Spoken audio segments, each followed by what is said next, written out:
Hi guys, I'm Shmee. Hello and welcome back to the channel where today you join me to take a look at a very, very special car. In fact, one of my favorite cars out there. This is the Ferrari F60 America, and they only built 10 of them in total. They are literally unicorns. Now, I was lucky enough to be out here in the US when the car was introduced around about 5 years ago or so, and I've seen a couple of them since, but never did I ever think that today was going to be possible to explore this one in detail and to do a few miles behind the wheel to get an experience to see what it's like to drive.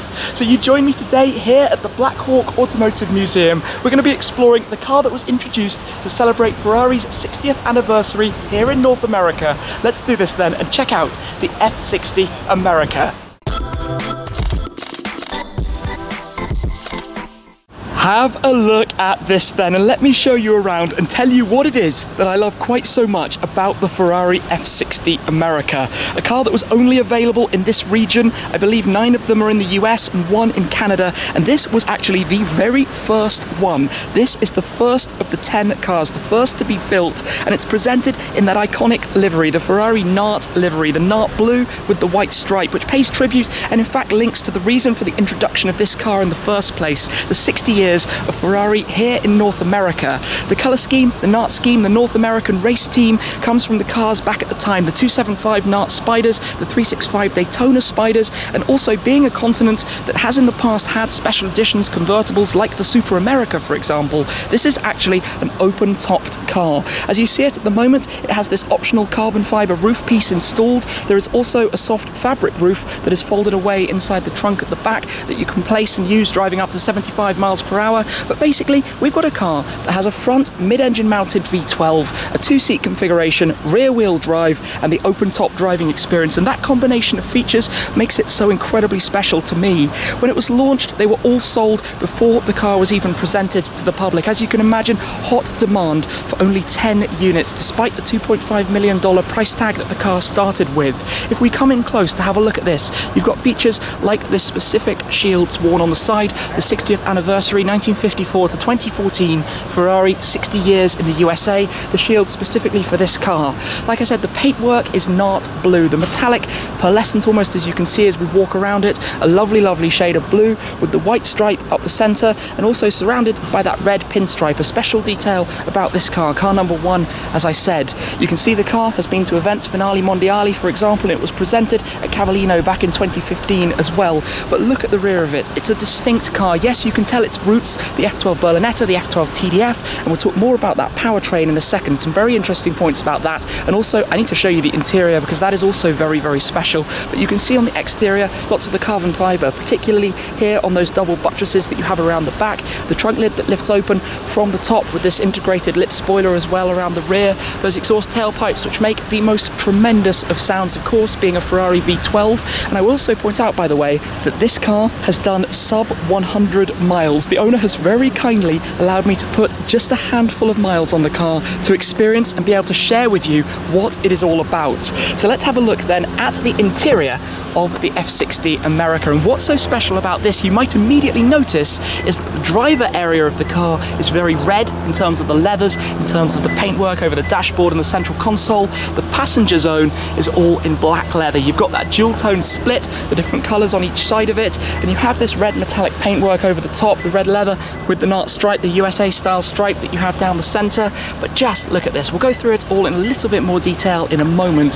The carbon backed bucket seat as well. I'm just going to pop open the bonnet though to show you that very quickly. So we're going to pull the lever there, come round, and of course this is where it is heavenly. The engine bays in Ferraris are always exceptionally special, and this is no different. He says, let's get the catch, lift that up, and look at this. 6.3 litres of naturally aspirated V12. When the car launched originally, it was expected to be the F12 Berlinetta powertrain with 740 horsepower, 690 Newton meters, but in fact it's the F12 TDF powertrain, so 780 horsepower in total. That's not a small amount, controlled through a 7-speed dual clutch gearbox, all going to the rear axle. But this is just a work of art, and also here the signatures of the team responsible, some of the engineers and the workers who actually helped create and assemble this car by Ferrari in Maranello. Now up to this point, I've seen a couple of these myself. The one at the launch event, I saw one out doing some testing in Maranello, which may well have been this car. I've also seen a yellow one at Pebble Beach a year ago, a car I was fascinated by, and also recently a black one in a private collection. But this, well, it's just a stunning, stunning thing. You do need to give the bonnet quite a close, just to make sure it does shut down and stay in place. But around the front, lots of opening for cooling. You can see a new design versus the regular F12. A stunning looking car. Honestly, I think it's one of the best looking cars. Yes, maybe you could say it's a little bit awkward in the shapes up here, but it becomes irrelevant when you realize what this is about and how special it actually is. So I think that might be enough talking for the moment. We should probably get it fired up and take it on out and experience a first drive in the Ferrari F60 America. Okay, here we are, sitting inside the car, the first time I've ever sat in one. Let's turn on the key. You have the start button here on the steering wheel, just letting me know the door is open, but that means we hear more noise. V12 into life. So we're going to be taking this out then for a drive. Let me get comfortable. We've got an electronic steering wheel. The seats are very, very firm. Aircon, that's very needed. I will turn it up when the cameras aren't rolling in a moment.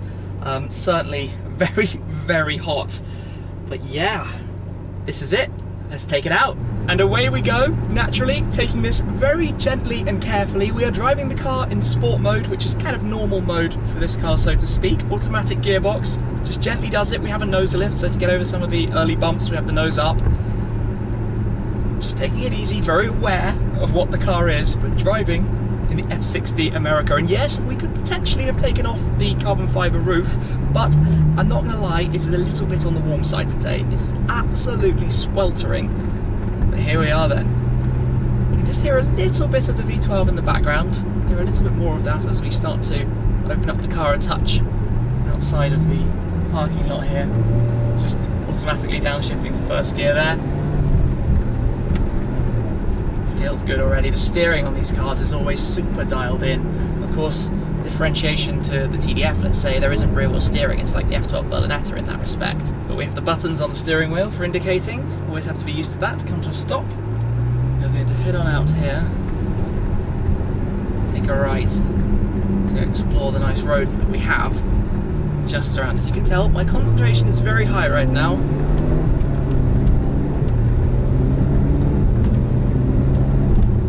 You have the valves keeping it quiet. It's actually very civilized, this car. Just cruises along, wafts along. This is, of course, in automatic. We can take it out of automatic as well. Just start using the paddles, and the paddles mounted to the column are one of the greatest things. And this is where you start to hear it then. That engine, the Ferrari V12. And what a sound it is, even if it's not the loudest in the world, but what you're driving is a car that represents so much history, and it's such a special thing, and the reason it was introduced, the reason it was launched, the rarity, the value of the car, the whole story behind it, and I love those kind of things. And think about this, how many mid-engined or front mid-engined naturally aspirated V12 convertibles actually exist? It's a pretty rare formula. You've got pretty much this and the 599 SA Aperta, the convertible version of the GTO, of which officially 80 were made, but it's believed there are a few more than that. This though, there are strictly only 10. 10 in total. 10 in the world, they're all in North America, and maybe that's part of it as well for me, is that this car could not be had in Europe. It's a tribute here in the United States and Canada, the North American region. And you have to remember, this car is basically new, which is why we're being super gentle, just a really short little drive. Short shifting, the engine needs to be run in. You can have some of the sounds, the instant snap of the downshifts. And then the valves open at about 4,000 RPM.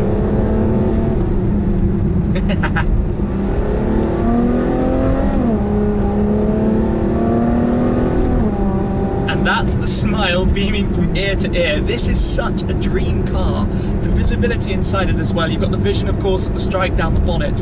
In the rear view mirror, you can see the ducktail spoiler and the stripe as well on there too. But such a, I suppose to me, known format in the sense of the engine up front and the Ferrari style from driving in my Lusso, also driving in the TDFs and the F12 Berlinettas. But in here, I don't know, it's just what it is as well on top of that. And what you're looking at inside, the bright red of the instrument surround, the air vent surrounds as well, central console, the red leather that you have on the steering wheel that goes with it all. The tailor-made nature, you could say. And just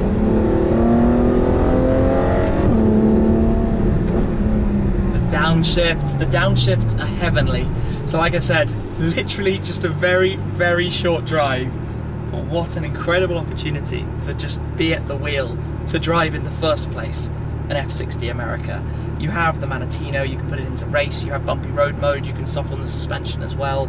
You've got the digital displays in front of you, either side of the central rev counter, everything about it. It's what I love about a Ferrari, and a special Ferrari, a limited series Ferrari in this case. They also made the J50, 10 units for the Japanese region, but those are kind of the most ultra-low production cars that Ferrari have ever made, or made in recent times perhaps I should say. Back in the history there were some incredibly rare cars, but in more modern times of course it's normally a much more substantial number than that. And this is where I'm going to press the lift system button just to make sure that even though we can take this at an angle, we don't catch the front nose. Do that while you move, pop it back down again as well, and then we're going to head back towards where we started earlier on today. The steering is very light at slow speeds, very easy. And here then, we're going to be turning back in, so I'll put the lift system back up, there we go. Hit the indicator on the steering wheel, we can make this turn back into the driveway at the museum. But that was a couple of miles at the wheel of the F60 America. That then has been my experience with this very special car, but there are more things to show you, including quite how few miles this actually has on the odometer. But while we've got the rear of it facing towards the sunshine here, let me show you a few more details around the exterior, starting here with the fuel filler cap, reminiscent of some of those older model cars as well. Around the back, the single large tail lamps. Nowadays you might find a dual pair on each side, but this very prominent as always. Down towards the bottom you've got the carbon fibre surrounds around those tailpipes, and then in the centre, like the F12 Berlinetta introduced, you have that single large reverse light, akin almost to the Formula 1 cars, flanked by some of these fins and the diffuser down towards the back. But this paint colour looks stunning, absolutely incredible colour. You've got the diamond turned dual tone wheels, the bright chrome also with the black paintwork around. Just to show you a few more things also on the interior of the car, look at the doors, you've got these painted central door cards, but all the leather matching with that, the red stitching as well, the JBL sound system, carbon fibre kick plates with the F60 America badge. We've got the floor mats still packaged as brand new. In fact, the seats, everything totally immaculate. Like I said, it's basically a new car. Let me just step back in here to show you through a couple more things. I'm going to pop the key into the ignition just to wake it up for a moment. It will beep away at me just for a second. But literally, when I get rid of all of those messages here, 86 miles. 86 miles is all this car has done. You've got a red central rev counter going all the way up just shy of 9,000 RPM. You have the red finish to the inside of the air conditioning vents with the carbon surrounds. This is your control panel for the left screen. This is your control panel here for the right screen. On the steering wheel there are some volume and media controls on the back, but you've got your lights, your indicators, the Manatino here through the different driving modes, your shift lights up towards the very top. Unfortunately, not really much of an opportunity to see those illuminating until the car has, well, a fair few miles more on it than 86, but to even be able to drive this car is, well, something I'm never actually going to forget. You've got the climate control all in the center. Over towards the passenger side, you have the digital display that turns on and shows you a few different bits of data and things about the driving. Just to take the key out, I'm going to pop it away in the cup holder in the centre. But you've got this floating system here for the launch control, automatic and reverse, hazard warning lights, the lift system button here, some towing buttons, the reversing camera, which actually comes up on the right-hand screen. I mean, everything about this as well is really nicely finished. Back here, you've got the badge, just like the shields on the flanks, the 60th anniversary badge celebrating 60 years over here. The stripe, all of the details, the blue Cavallino up here on the headrest, and also behind the seats is painted the metallic red as well. I do want to show you a little bit about the roof, just spotting also the F60 America plaque that you have there on the dashboard. So the hardtop roof, as you can see it here, has a handle to pull it down, the latch that clicks it into place, the light's just in front of that. This can be removed. I guess you've got the 3 latches, one on each side and then the one at the front. And when that is removed, you can then just come and open up the trunk or the boot to show you in the back of the car. You have this panel that opens up, where inside here, in this case, you have the fabric roof, which, like I say, can be used up to 75 miles per hour. That can be taken with you in the back of the car. If you don't have that in the back of the car, of course, then you get a little bit more luggage space available back here as well. In fact, a fairly decent amount. It goes around, and this is clearly shaped to be as effective as possible. So, you close that back down for a moment. What a car, what an experience, what an opportunity. I cannot say thank you enough to the owner of this car for allowing this to be possible, even though, of course, it's not a flat-out drive. It's not pushing it by any stretch of the imagination. I've driven F12 Berlinettas, F12 TDFs, and had those opportunities, and of course the newer 812 Superfast. But in the case of this, just to be able to bask in how epic it is, what it represents, what it stands for, the history, the connection, the rarity, in the future, you will never see these. You will never see them at all. I don't think that many of them are going to do many miles. I've been lucky to see the ones that I have in the years to date, but here, what a day, what an opportunity. Again, a huge, huge thanks. I can't quite believe that I've actually just driven an F60 America, one that was on my dream but never going to happen list, and now it actually has. So here we are then at the Black Hawk Automotive Museum. I'm going to go and take a quick look around. Thank you very much for watching. I hope you've enjoyed this video, learning and seeing a little bit more about this complete unicorn. What a car, what a day. Thanks again, and I'll see you very soon. Cheers.